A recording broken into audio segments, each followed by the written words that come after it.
The RTX 5080 is a 400 watt monster, but I recently discovered something. It doesn't actually need all that juice. In some heavy titles like Forza Horizon 6 and Assassin's Creed Shadows, I noticed the card barely crosses 300 watts, even with the power limit completely maxed out. Welcome back to Nexify. In today's video, we're capping the 5080 at just 250 watts. We'll look at the benchmarks to see how it performs, and later in the video, I'll show you exactly how to do this in MSI Afterburner, and whether or not it makes sense for your setup. Now, here's a full disclosure on the testing. For the benchmarks, my 250 watt profile is running a 405 MHz overclock on the GPU core, and a 2000 MHz memory overclock, going head to head against the stock 400 watt profile. Yes, you could unlock the power limit and overclock it at the same time for absolute peak performance, but that turns your PC into a heater, especially in summer. The whole point today is maximum efficiency, less heat, less noise, and surprisingly, uncompromised performance in certain games. Now let's get straight into the numbers. In Assassin's Creed Shadows, the 250 watt profile actually edged out the stock settings. But it's not a huge shock. The 5080 actually hovered below 270 watts the entire run, so the overclocked 250 watt profile easily overcomes the disadvantage of the lower power limit. And since their power draw is pretty similar, the temperature difference is minimal. But when we switch over to Cyberpunk 2077, it's a complete 180. The power limited 5080 lost about 10% of its raw performance, but the benefits? It pulled 110 fewer watts, which is a massive 30% drop in power draw, and the temperatures dropped significantly from 72 down to 60 degrees Celsius. F125 is quite similar. We sacrificed just 5 FPS but saved a staggering 130 watts. That's a minor 10% performance hit while running on barely 2/3 of the original TGP. And the temps had another massive improvement, dropping from 75 to 61 degrees. Finally, we have Forza Horizon 6, which behaves a lot like Assassin's Creed and doesn't require maximum wattage to run well. In this game, the 250 watt profile actually beats stock by 4 frames, while pulling 50 fewer watts and running 6 degrees cooler. Again, the gain from the overclock is way larger than the loss from the stricter power limit. Now, let me show you how to do this on your GPU. To set this up, you're gonna need MSI Afterburner.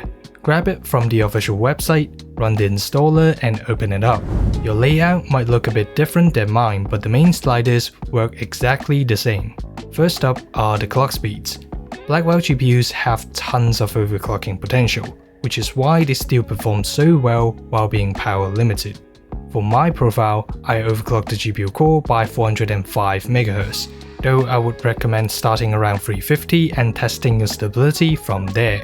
For the memory clock, these GDDR7 chips are super overclockable as well, so you can safely push a 2000 MHz overclock on any Blackwell desktop GPU.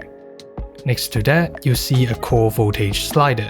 Modern Nvidia cards have built-in safety limits, so you won't actually fry your GPU, but raising this will increase power draw and heat, which completely defeats the purpose of running the card more efficiently, so leave it locked at 0. And finally, we have the power limit. If you want absolute peak performance at the cost of extra heat, you would crank this all the way up. But to run a massive chip like the 5080 at high efficiency, we're doing the exact opposite and dropping this slider down. However, if you're trying this on entry-level cards like an RTX 5060 or 5060 Ti, do not just blindly slam this slider to the absolute minimum. Those cards already pull 145 to 180 watts out of the box, meaning they're highly efficient by default. If you restrict their power limit even further, your frame rates will likely drop. For mid-range setups, you'll want to step the slider down incrementally and test it until you find your specific chip's sweet spot. Now before you close the interface, don't forget to hit apply. Save it to a profile slot and click on the Windows button so that the profile automatically loads on startup. Now you're officially running the GPU at lower power consumption without compromising the performance. But the real question is, who should limit the GPU power. If you're running a standard mid to large tower with great airflow, a power supply with sufficient rated power, and you don't mind a bit of fan noise, you can honestly leave your card at stock settings or even overclock it. But this optimization is a game changer for two specific groups. First, small form factor PC users. Packing an RTX 5080 into a tiny ITX case usually comes with absurd fan noise and higher temps. Dropping 150 watts of heat completely changes the situation. It turns their thermal nightmare into a perfectly quiet, compact powerhouse. Second, it's for anyone living in a warmer region. We're in the middle of summer, and if your gaming PC constantly turns your bedroom into a sauna, cutting your system's overall heat by a massive chunk is an instant quality of life upgrade. Honestly, even with the AC blasting in my room, a stock 5080 is noticeably hot.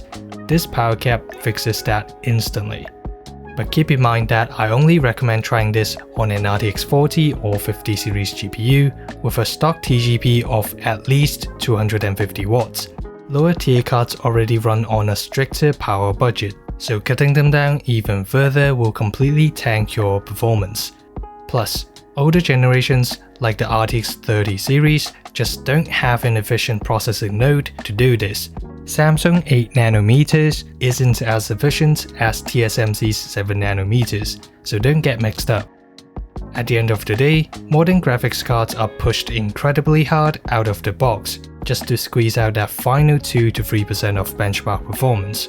But as we saw today, with a little bit of fine tuning, you can regain a massive amount of power efficiency without giving up the performance you paid for.